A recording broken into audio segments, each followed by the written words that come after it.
rais wetu ambaye amestaafu, mimi nataka tu kukupea maneno kidogo tu yanafikiria. You are our elder in terms of age, and therefore I'm not qualified even to advise you. Lakini kwa heshima, mimi ningekuuliza, kwa sababu tumeona marais wengi Kenya wamestaafu. Rais wetu Uhuru Kenyatta, ile heshima tulipea our former president Moi, na ile heshima pia alipea kiti ya retired president. Ile heshima tulipea rais wetu Mwai Kibaki, na ile heshima alipea kiti ya retired president. Rais wetu tunatamani sana tuendelee na hiyo heshima katika hiyo kiti ya retired president. Tafadhali mimi nakuuliza, wachana na hii gang ya maandamano na kuharibu mali ya umma. Wachana na hawa watu wanakupeleka katika maneno ya kuweka sufuria kwa kichwa. Sisi tutaendelea kuheshimu wewe, rais wetu ambaye amestaafu. Na ndio maana tunakuuliza kwa heshima, wacha kupea hawa watu wa kuandamana pesa. Wacha kuwapea pesa ya kukuja kuandamana. Tena ile silaha watu wamepewa ya kujilinda na serikali, ile private weapons, watu wajua ya kwamba that is a premium service you are given by government. You cannot then misuse the same weapons you are given for self-defense. Ndio mnapea vijana going to shoot to our police officers. Hiyo sio kitu ambayo naona iko mzuri sana. Kwa hivyo ni sisi wote tujue Kenya is bigger than all of us, so that we do not heighten and escalate the situation, kwa sababu sisi wote tunataka Kenya moja na Kenya ya amani. Na ndio nauliza rais wetu ambaye amestaafu, tafadhali rais wetu, retired president, hii haibu dogo dogo usitikie. Vile tumekuheshimu, mimi ningekuuliza pia wewe, ni vizuri uangalie hiyo maneno, wachana na hii gang ya maandamano, kwa sababu tungetaka kama our retired president ukae kwa njia ya heshima. So mimi nauliza wale wetu wa upinzani, nifanyeni kazi yenu ya upinzani na njia mwafaka ya kisiasa. But we are not, and they must listen to me very carefully, we are not going to allow any political thuggery. We are not going to allow any kind of demonstrations that are especially violent. We are no longer going to allow political blackmail. The Kenyan people spoke, and there is no other speaking that we are going to do.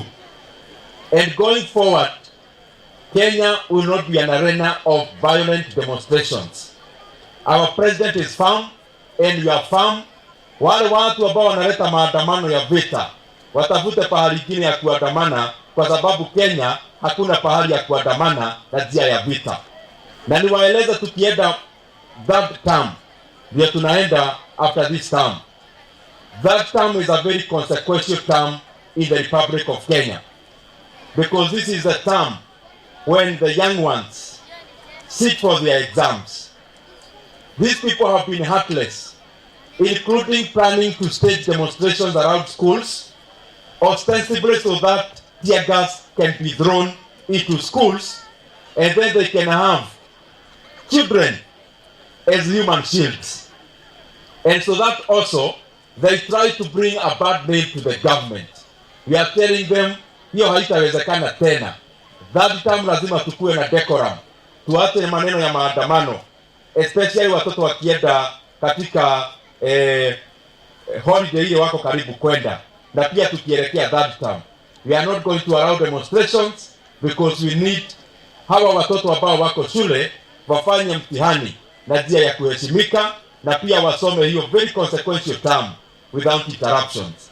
So there will be no more maandamano, na sisi tumeambia rais akaze kamba kabisa.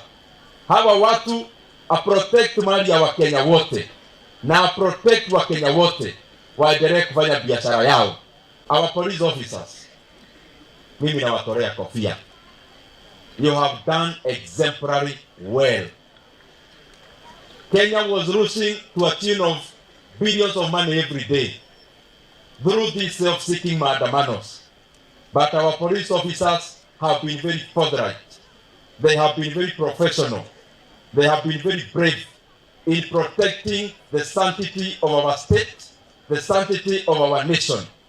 And that is why we are requesting even our president, ile kamati tuliweka ya kuangalia maslahi ya police officers wetu, waharakisha ile kazi, tuongeze police officers wetu mshahara na wapewe marupurupu ya kutosha, because they are doing a very good job. And I'm sure Kenyans are noting the kind of job that they are doing. Na sisi tuko hapo tutumikie nchi yetu vizuri, kwa sababu ile jukumu tumepewa. It is a privilege to make our country, our nation and our state a better place for all Kenyans. As teachers, I've been a seasoned principal. Been around for some time as a principal. And I can give a short history of whatever is happening in the country today and compare it with what has happened before. I was around in 2007, 2008 when we had post-election violence. And the violence was, given out in the TV. It was there in the papers, where even the runners would also watch. What followed after that is a lot of violence with the runners in schools.